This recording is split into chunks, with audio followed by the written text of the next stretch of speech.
touch.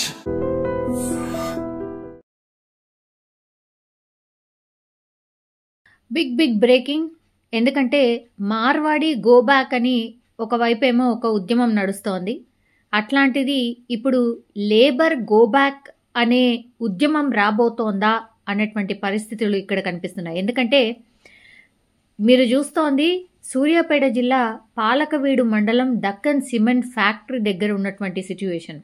Actually ఈ కార్మికులు ఎవరైతే ఉన్నారో ఈ సిమెంట్ ఫ్యాక్టరీలో పనిచేసే కార్మికులు పోలీసులపై కర్రలు అట్లాగే రాళ్లతో దాడికి దిగినటువంటి పరిస్థితి స్పష్టంగా మనకు కనిపిస్తోంది. వీళ్ళంతా కూడా బీహార్కి సంబంధించినటువంటి కార్మికులు. ఇక్కడ కొంతమంది పోలీసులకు కూడా గాయాలైనట్టు మనకున్నటువంటి సమాచారం. బీహార్ కార్మికుల దాడిలో ఇప్పుడు 2 పోలీసు వాహనాలు పూర్తిగా ధ్వంసమైపోయినటువంటి పరిస్థితి. దక్కన్ సిమెంట్లో పనిచేస్తున్నటువంటి ఫ్యాక్టరీలో ఎవరైతే ఈ కార్మికులందరూ పనిచేస్తున్నారో వాళ్ళ దాంట్లో ఒక కార్మికుడు నిన్న జరిగినటువంటి ఇన్సిడెంట్ ఇది. నిన్న గాయాల పాలయ్యాడు. మిర్యాలగూడలోని ఒక ఆసుపత్రికి తరలించిండ్రు ఆ కార్మికుడిని.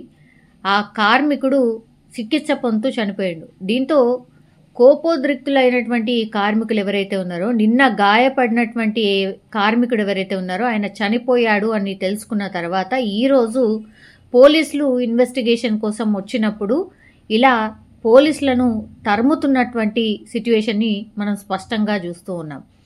న్యాయం చేయాలని కంపెనీ ఎదుట కార్మికులు ఆందోళనకు దిగినరు. వాళ్ళని చెదరగొట్టే సమయంలో ఇప్పుడు కార్మికులు పోలీసులకు మధ్య ఒక ఘర్షణ వాతావరణాన్ని మనం స్పష్టంగా చూస్తూ ఉన్నాం. దీంతో ఆ ఆందోళనలు చెదరగొట్టే క్రమంలోనే ఆగ్రహంతో పోలీసులపైకి దాడికి దిగినరు కార్మికులంతా. కార్మికులు చాలా పెద్ద ఎత్తున ఉన్నారు. పెద్ద ఫ్యాక్టరీ ఇది. ఈ కార్మికులంతా ఈ కంపెనీ యాజమాన్యం మీద ఉన్నటువంటి కోపము, కార్మికుడికి న్యాయం జరుగుతుందో లేదో అన్నటువంటి పరిస్థితుల్లో ఆలోచనలో పోలీసులు ఆ టైంలోనే వచ్చి వాళ్ళని చెదరగొట్టే ప్రయత్నం చేయడం, అట్లాగే కేవలం 2 పెట్రోల్ వెహికల్స్ ఏవైతే ఉంటాయో వాటిని తీసుకొని రావడంతో ఒక్కసారిగా కార్మికులు మాకు న్యాయం జరగదేమో అనుకున్నటువంటి భావంలో ఇప్పుడు ఈ కార్మికులంతా కూడా పోలీసుల మీద రాళ్ళు రువ్వినట్టుగా మనకైతే స్పష్టంగా అర్థమవుతుంది. కానీ పోలీసులు వాళ్ళ డ్యూటీ వాళ్ళు చేసేటటువంటి సమయంలో ఇట్లా రాళ్ళు కర్రలతో రువ్వడం ఏంది? అట్లాగే మీరిక్కడ బతకడానికని వచ్చిండ్రు, అట్లాంటిదే ఇక్కడికొచ్చి ఇక్కడ పోలీసుల మీద దాడి చేయడం ఏంటి? బీహార్, ఈ ఉత్తరప్రదేశ్ ఇక్కడ నుంచి మనకు తెలుసు అవుట్స్కర్ట్స్లో ఎన్ని బస్సెస్ వస్తున్నాయో రోజు. వలస జీవులు చాలా పెద్ద ఎత్తున ఆల్రెడీ హైదరాబాద్లో ఉన్నారు. మళ్ళా కొత్తగా కూడా చాలామంది వస్తూనే ఉన్నారు. సో ఇదే కారణం కావచ్చు వాళ్ళని పెట్టుకోవడం. వాళ్ళు లేకపోతే నడవదు అనేటువంటి సిచ్యువేషన్కి కంపెనీలు రావడం.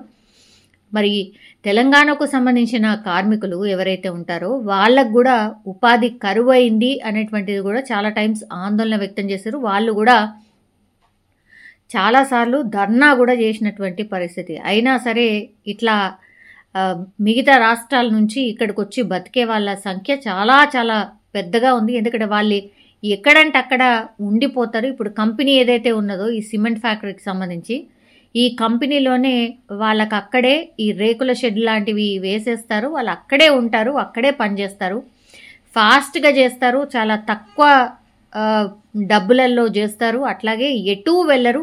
సంవత్సరంలో మహా అయితే ఒక్కసారి వెళ్తే సరి, లేదంటే ఇక్కడే ఉండి పూర్తిగా కష్టపడుతూ వాళ్ళ జీవనాన్ని వాళ్ళ ఫ్యామిలీని పోషించుకుంటారు. అందుకనే చాలా కంపెనీస్ కూడా బయట నుంచి వచ్చే కార్మికులను పెట్టుకుంటున్నారు. కానీ ఈ మధ్యకాలంలో మనకు తెలుసు ఈ దోపిడీలు కావచ్చు, దొంగతనాలు కావచ్చు, హత్యలు కావచ్చు చేస్తున్నటువంటి వాళ్ళ సంఖ్య చాలా పెద్ద ఎత్తున పెరుగుతోంది. అది కూడా బయట స్టేట్స్ నుంచి వచ్చిన వాళ్ళ కేసెసే చాలా ఎక్కువగా నమోదవుతున్నాయి.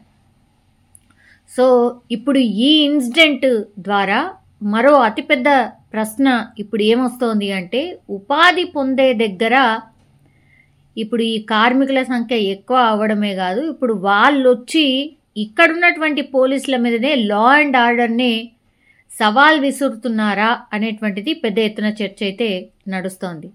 సో అదర్ స్టేట్స్కి సంబంధించిన లేబర్ ఎవరైతే వచ్చిరో వాళ్ళందరూ కూడా గో బ్యాక్, అంటే మీ స్వస్థలాలకు మీరు వెళ్ళిపోండి అనేటువంటి మూమెంట్ ఏమైనా రాబోతోందా అనేటువంటి చర్చ పెద్ద ఎత్తున ఇప్పుడైతే నడుస్తోంది.